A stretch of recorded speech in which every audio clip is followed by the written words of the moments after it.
Let's talk about the moon. The moon is sort of my favorite planet in astrology. Maybe because it's my chart ruler. Maybe because she's just so in mythology, the Greeks called her Selene and the Romans called her Luna. If you dig a little bit deeper, you'll find some other ones, but I'm not gonna talk about those just for simplicity's sake.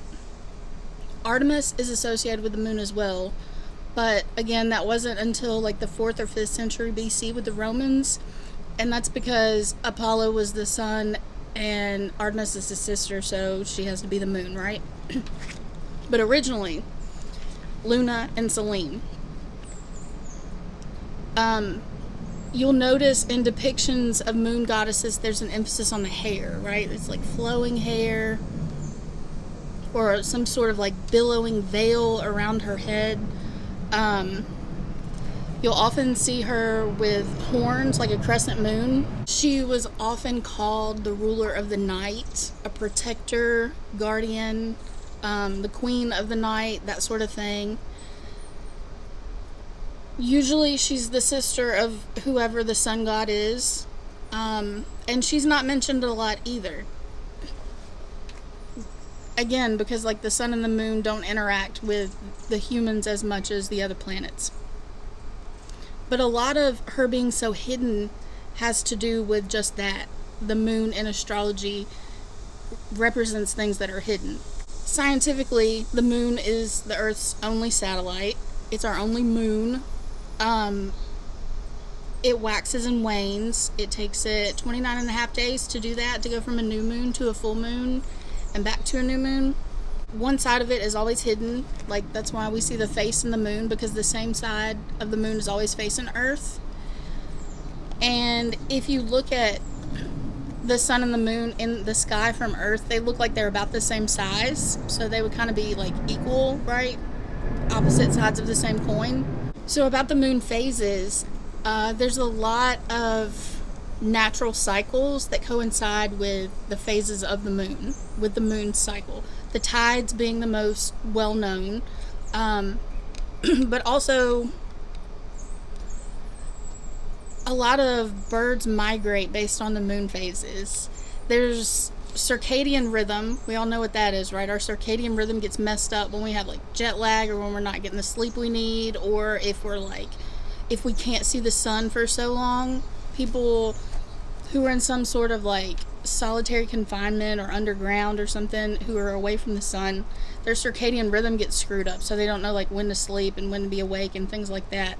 There's also another cycle called the circulunar cycle that several plants and animals use for their own lives as well, so they know when to do things, like their daily routine type thing.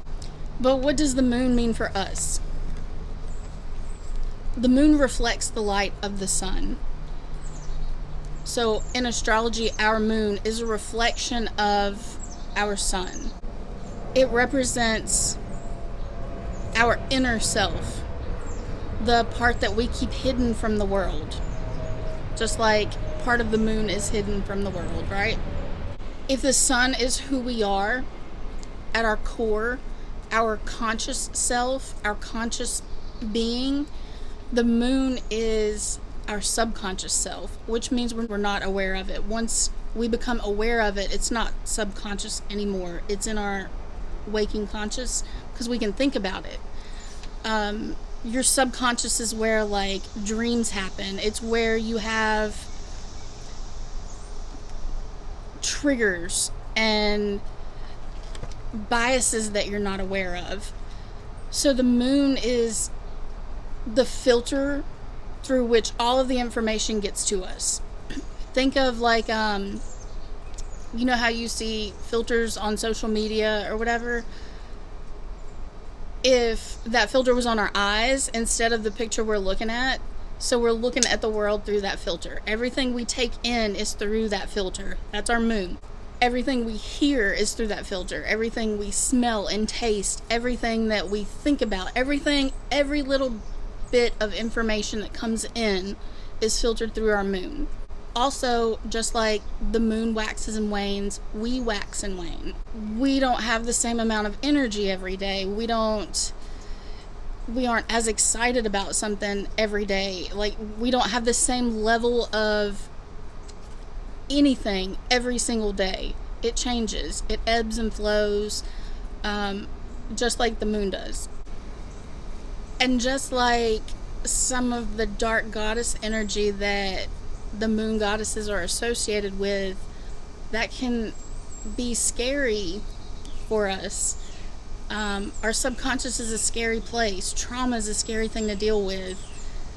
The things that cause our triggers, our deepest seated emotions, the shadow work, the inner work, the self-reflection. Those are scary things to deal with. So you'll also see the moon associated with like really heavy emotions, like deep dark waters, that kind of thing. Because usually in order to do that inner work, that shadow work, we have to go there. We have to go into the deepest, darkest parts of our subconscious and bring things to the light so they can be understood, so they can be dealt with, so we can learn to work with them and use them and change it into like our superpower.